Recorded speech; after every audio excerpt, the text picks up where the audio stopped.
Welcome to the DJ Insider Podcast, sponsored by Amplified Events.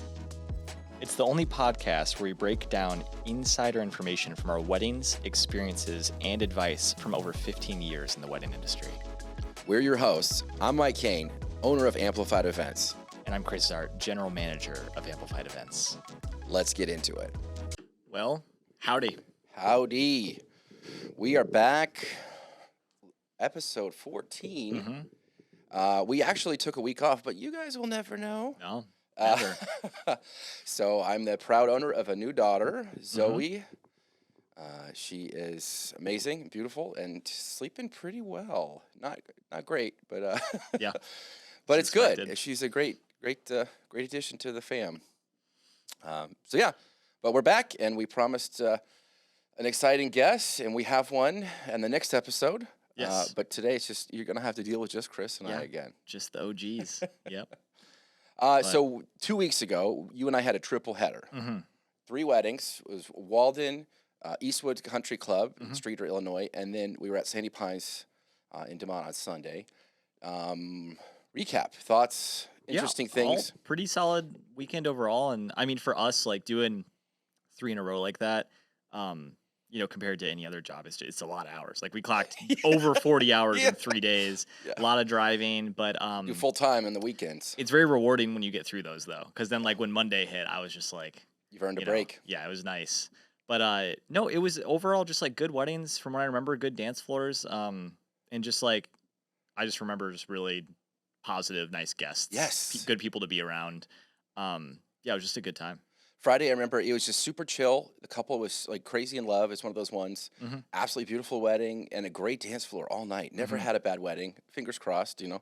But we've never had a bad wedding at that venue. It's just, it's kind of the perfect, it's the perfect layout, the perfect team over there that sets us up for a win.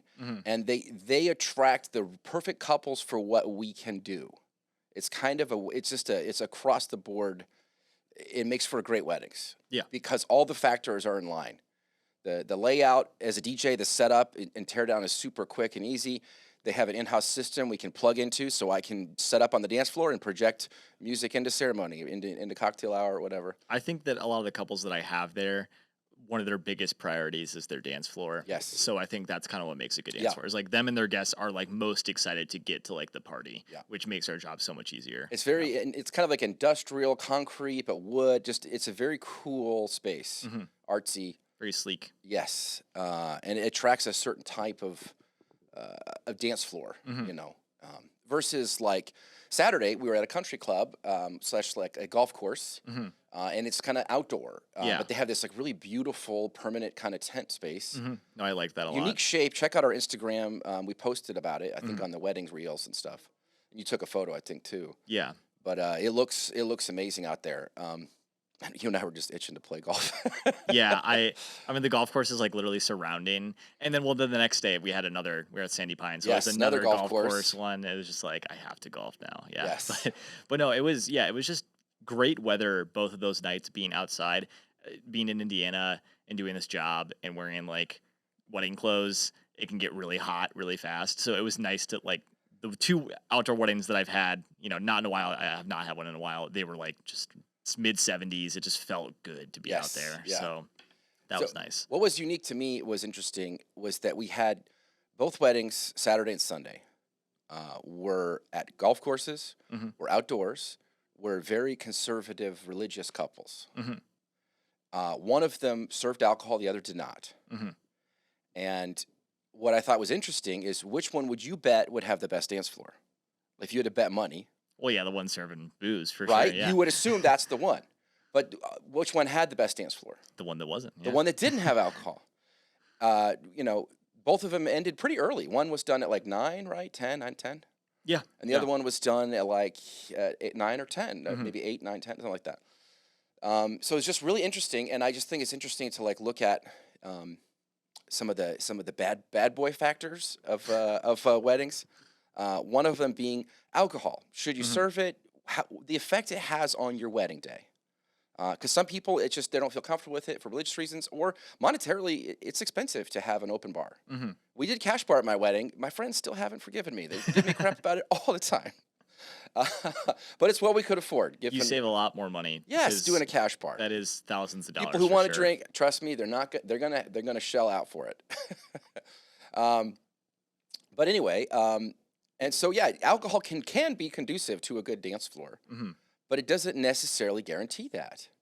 Um, One thing I noticed too was we had different layouts of like the type of guests. Saturday's wedding. You want to talk a little bit about who were most of the guests that were dancing? Who was the We had a pretty young crowd overall. They were all close to the bride and groom's age, which I would guess they're like early 20s. So that was pretty much everybody that's out there. Honestly, I had a lot of people that were older out there too. This was kind of a wedding that, most of the time, I tell couples this early in the night, the older guests will stick around. After that first hour of dancing, a lot of them leave. yeah And that is typically what happens at most weddings. But with this one, like everybody stayed pretty much into the end. We did not yes really lose anybody, which was awesome, and we had like everyone out there the entire night, so that was great. They had a lot of music that was just fit people of all ages. A lot yeah of they were like really big into ABBA, which was great. I love ABBA, but the younger crowd was super into it, and then obviously the older crowd was too because that was like hitting the 70s and 80s, and like it just yeah, you couldn't play a bad song, and um, yeah, we didn't lose anybody the entire night. So yeah that's kind of why we had a good dance floor. But yeah. Sunday was a family friend. I absolutely love them. Love the family, and a lot of really cool things about that. But we struggled to get a good dance floor, and I think that was for a couple of reasons. One, it's a Sunday. That was the biggest reason. hmm Sunday, people naturally start to think, I gotta go to work tomorrow. yeah, I can't really let loose. I don't want to get injured. I gotta, I can't really dance hard. hmm Saturday, Friday, it's like we come to party. But Sunday, something psychologically. Well, I know it's well, you don't have just time to recover then, and that's it's right. like a wedding day is a longer day for a lot of people. You're traveling too, so when you don't have that recovery and you have to be back somewhere, and for a lot of people, it's too difficult to call off on a weekday. Yeah, Um, yeah, you kind of miss out on that. yeah. So But both were golf courses. Both were outdoors. mhm. Both had pretty good weather. I felt like Saturday was a little hotter. A little bit. Yeah, It did cool off a little more on Sunday, but I was not uncomfortable, yeah. especially when the sun went down. And then I mean the guests I didn't join. I probably should have. They had a great idea of like the golf sprinklers came on the course, like 200 feet away. So like at one point I was playing like Take on Me, and it was just like I think I have a video of it that I still haven't posted yet. I gotta throw it up there, but it's just like all of them running towards this sprinkler, and that was just like fun to watch. Gonna But bring it. yeah, because yeah, they were a lot of the guests I could tell they were sweating, but they wouldn't stop dancing. Yes. And I even gave them a few breaks. I gave them a few slow songs, but like you could not slow them down. They Yeah. just like wanted more and more and more upbeat music, and Yeah. yeah. Now, yeah, Saturday, like that was your couple, so you kind of knew them better and got Mhm. to know. Like Sunday was my couple, and so we kind of got into that classic like on Sunday where it was like the couple wants some music and the parents want different music, Mhm. and we got into a little bit of that battle. But most of the guests on Sunday were the parents' friends. They Mhm. didn't have a lot of friends because both of them are military, both of them travel around. They've been all around the world. It just was difficult. The groom's family is all from like down south, Mm. so it's tough. What they listen to in college, what they party to in college, and with their friends in the military, is not necessarily going to hit with a northern Indiana, very conservative religious crowd on a Sunday afternoon. Right.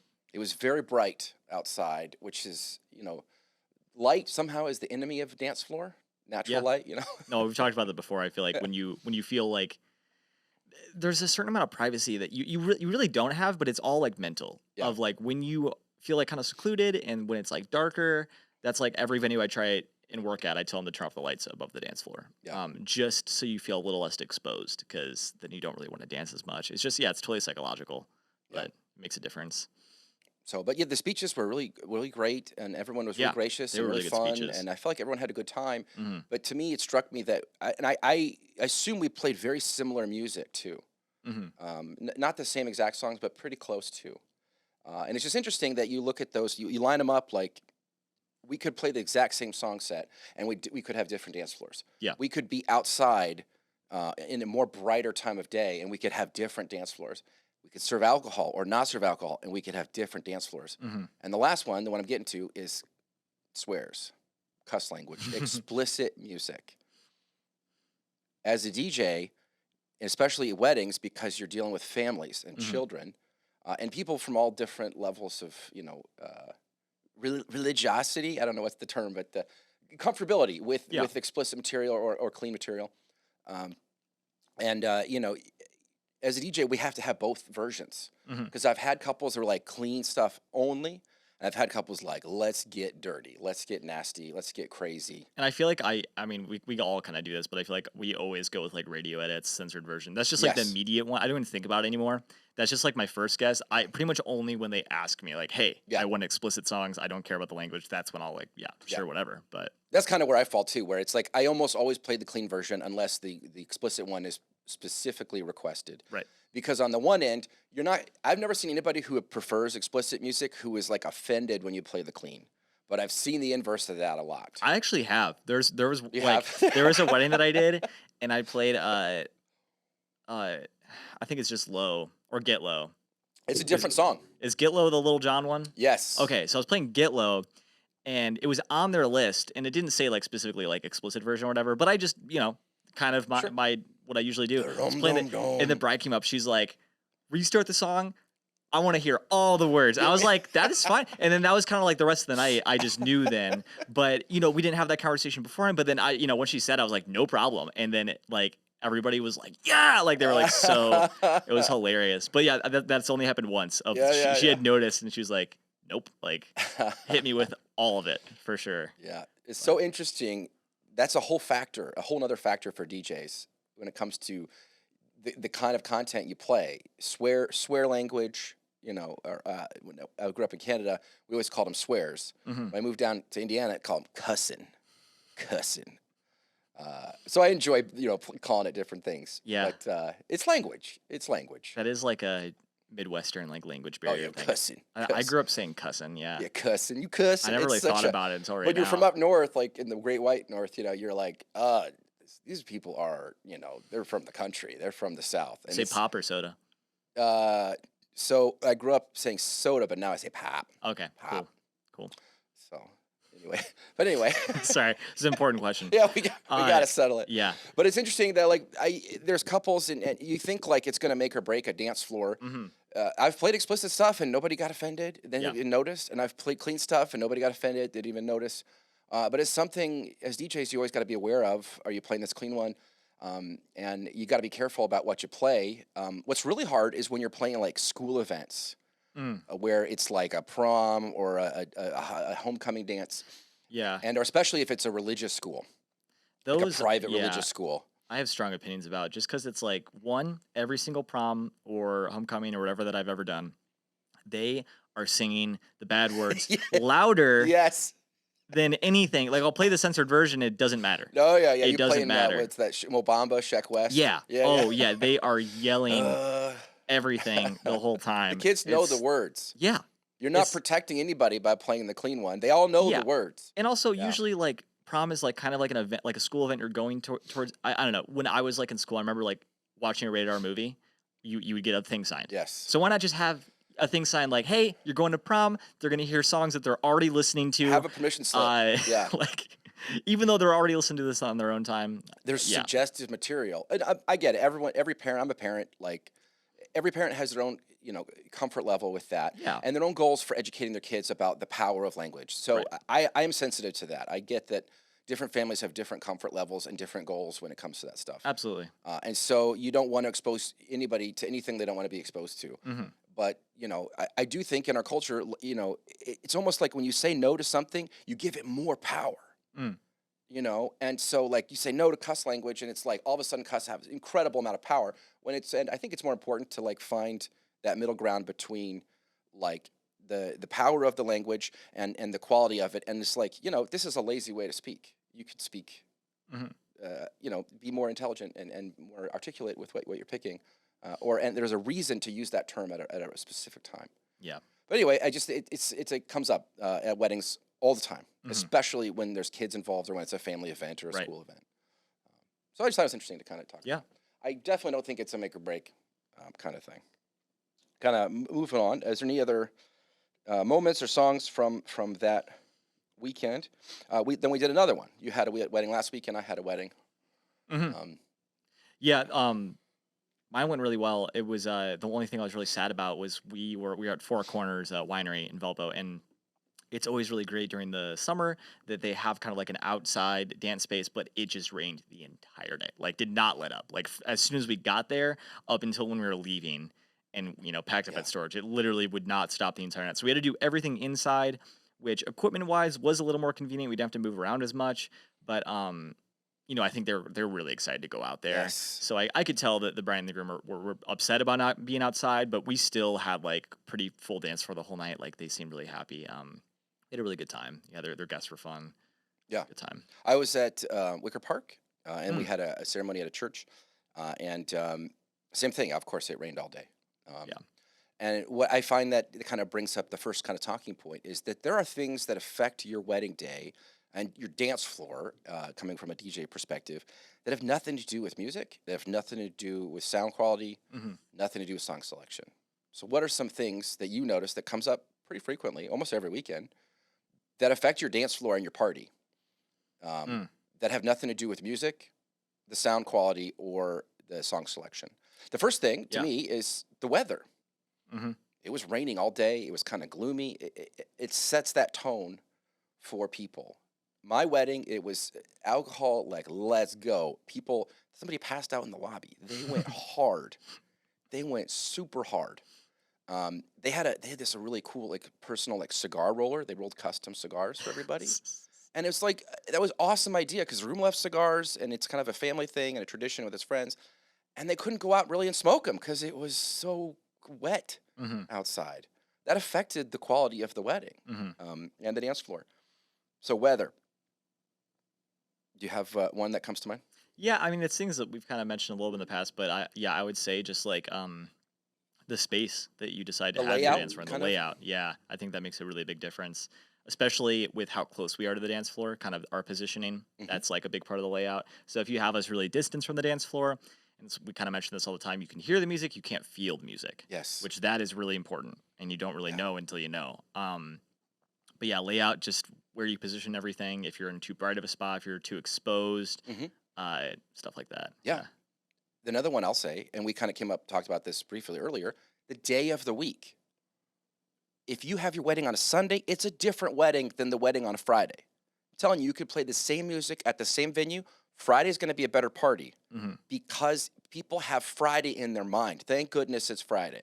It's time to party. Again, alcohol, no alcohol. That didn't affect it. It really had to do with people have in their mind they're going to dance and have a good time on Friday. Yeah. On Sunday, they have in their mind, I got to go to work on Monday and I got to take it easy. I can't go too hard. Hmm. It's a different thing. And Yeah. so that's why a lot of venues, a lot of DJs, a lot of vendors offer discounts during the week. On a Friday wedding or a Sunday, they offer discounts because they would like to work that day, but the party's not going to be as good. Everybody wants a Saturday wedding. Hmm. So if you pick a wedding that's not a Saturday, you should know that the party may affect the party. It doesn't Hmm. guarantee it. I've had great Sunday weddings. I've had great Friday weddings. I've had some good Monday ones on like the Labor Day and Yeah. Memorial Day, but it just depends. You have another one? Yeah, I was gonna say just the trust that you put in us when Mm. it comes to like running the dance floor. Yes. That's a really important one.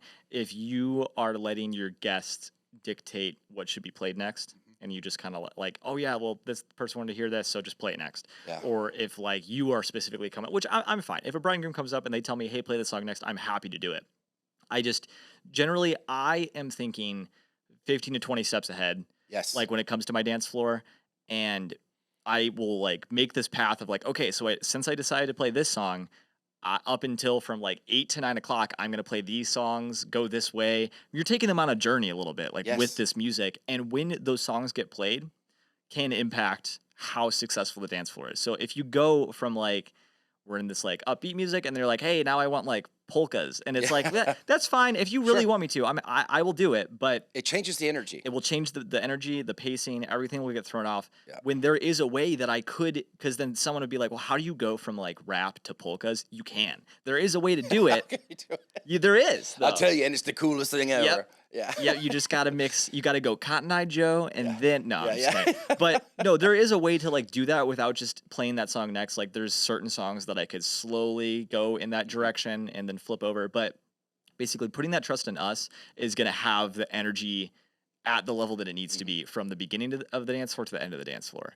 Um, so yeah, just trusting us and just the flow of Yeah. how everything's going to go. Humans naturally want to be in that flow state. Mhm. And so when you do things that throw them off and abrupt changes in tempo, in energy, in the gain of the music, how loud or quiet it is, that throws people off. And it can be difficult because part of getting a good dance floor is in creating the environment, the atmosphere where it's like, I can dance and I'm not going to be judged, which is why lighting is a big thing. Mhm. If it's bright outside, it's much harder to get a full dance floor than if it's pitch black, dark. Yeah.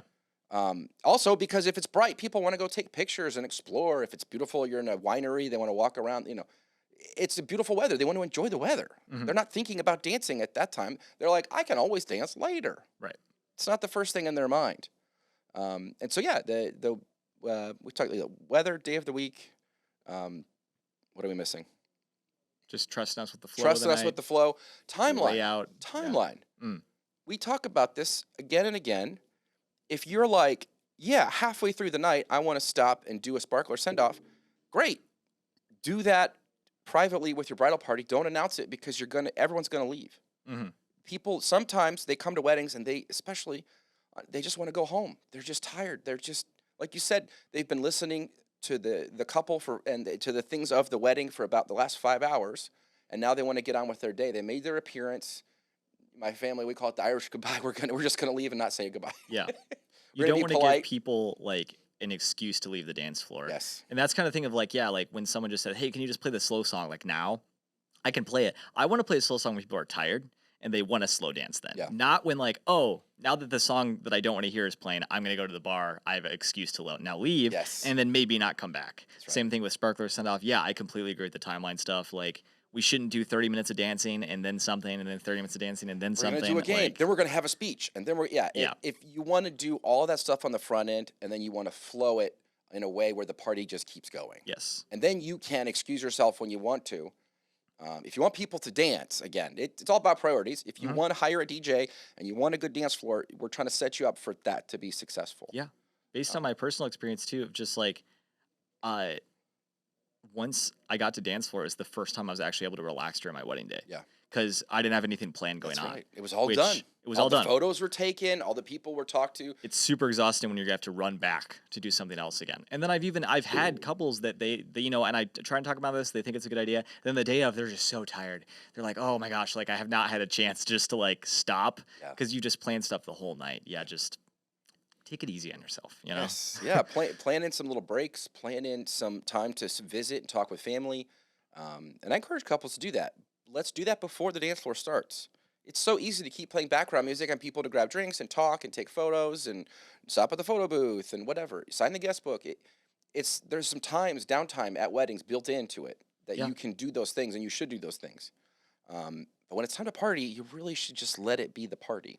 Mhm. If you throw in things that are objectively cool things and beautiful things, but they will have an effect, a negative effect on your dance floor. Absolutely. And then the other thing I can think of, and if you have another one, let me know. It's honestly the mood and energy of the couple. Mm. If the couple doesn't feel like dancing and they're not anywhere near the dance floor, no, neither do the guests. Dancing takes effort. It takes physical effort. First of all, moving your body. So there's people who are not able. It's just they're just older or their abilities are just not there. They just don't want to dance for very long. But it takes a physical effort. So if you're tired, if it's hot, it's already making it difficult. It's like a workout. Yeah. But it also takes psychological and emotional effort. And honestly, you're taking an emotional risk of embarrassing yourself, of slipping and falling, of tripping, of dancing in a way that is not cool or attractive. It's a All big, of my dance it's a moves. social risk. Yeah, all of my go-to. Are you talking about my dancing, Mike? Yeah. It's a big social risk that you're asking people to take to Yeah. dance. So if you just snap your fingers and like, hey, why isn't everybody dancing? Well, it's a very complicated and nuanced psychological and physical reason. Yeah. And I don't think a lot of people think about that. But it's something they definitely know and are aware of, because if it's 2 o'clock in the afternoon and I'm like, hey, you got to dance for 4 hours in front of me right now, then they would be like, wait a minute, to what music? I'm like, whatever I decide. You know, you're asking people to take a big risk. Yeah. And if you're the person the reason you asked these people to come, you're paying for this event, and then you're like, well, I'm not really going to take that risk myself. They are going to be less inclined to do that as well. And they're, why are they there? They're there to see the two people. That's right. They're getting married. Yeah. And some people, they just want to do the FaceTime. Hey, I'm here. Congratulations. Here's your gift. I'm going to sign the thing, let you know I was here. But they're not really sociable people. My wife's one of these. Weddings are a nightmare socially for her. It's very frustrating. It's very stressful inducing. It's not that she doesn't love people. It's just weddings are an environment where there's a lot of chaos and forced socialization that she doesn't like. So she likes to do that as little as possible. It's nothing personal. It's just how she is, what her comfort level is. And I mean, you have a good mix of people. I mean, I would say that out of like a percentage of people that actually end up dancing, it's probably like 30%. Yeah. Maybe something like that. Out of like 150 people, having like, I don't know, 30-ish people out there, that's like a pretty good dance floor. Yeah. Having like it's great when you can just have everyone out there. But yeah, I would say most people, they either just want to talk in the background, just hang out. Yeah. Like, it does take an effort, and it's kind of like almost like to take the social pressure away, you have to see someone else doing it first. Yes. And most people, it's like 1% of that crowd is just, they're going to go out there and start dancing. No fear. That takes a lot of courage to do. Like, a lot of bravery. I will never be that person. I'll follow that person eventually, but I will never be the one to start, you know? So yeah, that's a special person, and we're appreciative of that. And that brings me to the other thing I want to talk about. It's my wedding on Saturday. We had 2 groomsmen who were in it to win it. There was a big, tall one, and there was a short, little one. And oh my gosh, they danced to every song. They slow danced together because they were kind of like going stag, like they didn't have dates. They fast danced together. The big guy put the little guy on his shoulders multiple times. I'm telling you, they didn't leave the dance floor. And I was talking to Joey because I recognized it. As a DJ, you're like, these are my guys. Yeah. I go, whatever they want, we give it to them. If they request a song, we're playing it. The little guy wanted like MGK, like Wild Boy or whatever. So we played that. The big guy wanted like Poison, Nothing But a Good Time. He wanted the Shania Twain. But sure enough, every time we played their songs, everybody danced and had fun. But I was like, those are my people. Yeah. I was like, you want to get your songs played, you want to impress a DJ, you just never leave that dance floor and you kind of own that space. Yeah. The big guy came out and was like, I want a Millie by Lil Wayne. A Millie. Mm-hmm. Of course, we played it. This is the cool thing that guy did. So I was already kind of like, DJ in love with these guys because they were doing everything I want. As they weren't shy, they were making it a fun atmosphere for other people because they weren't afraid to embarrass and kind of be silly. And it sounds like how they treated you too. Like they were super nice to you. That's it. When he came up and requested a Millie, I had my DJ booth. He was about to set his drink down, and he walked across about 5-6 feet away and set it on another table, and then came back up to request his song. Nice. And I go, dude, thank you so much for putting your drink over there, man. I appreciate that. He's like, no, I understand. Very expensive equipment. Doesn't mix with water, or alcohol, liquid. So I was like, oh. The fact that he stopped to do that. Yeah.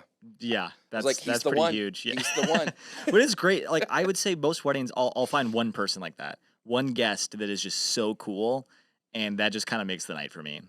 It really did. And then of course they were picking songs that they knew the bride loved and the groom loved, and they were just hype men to the nth degree for the couple. They literally made that dance floor. They saved that dance floor, and they taught us a few things about love and life and other mysteries that I'll never forget. It was, it feels like, I'm sad to see them go because they were so awesome on the dance floor. And one of them was named Mike, so I was like, okay, this guy. It's meant to be. It is meant to be. That's awesome. He baby Rexed it. It was meant to be. But yeah, that's if you want your song played, do that. Be dancing, be silly, own it, be respectful of the DJ's equipment, be kind. Oh, it was and be a little cute, Be a little cute. They were cute. They were cute. Of course, the little guy's shirt came off, at the end of the night. He wanted his song played again. I was like, nah, we're done, man. Because then again, that word got out because we talked to them like, you guys are awesome, keep it going. Yeah. What do you want to hear? Then they tried to like take advantage of that, and we're like, we're done for the night, guys. But I appreciate you guys. So That's funny. yeah, but yeah, that's all I got. Anything else we should cover or talk about? I don't think so.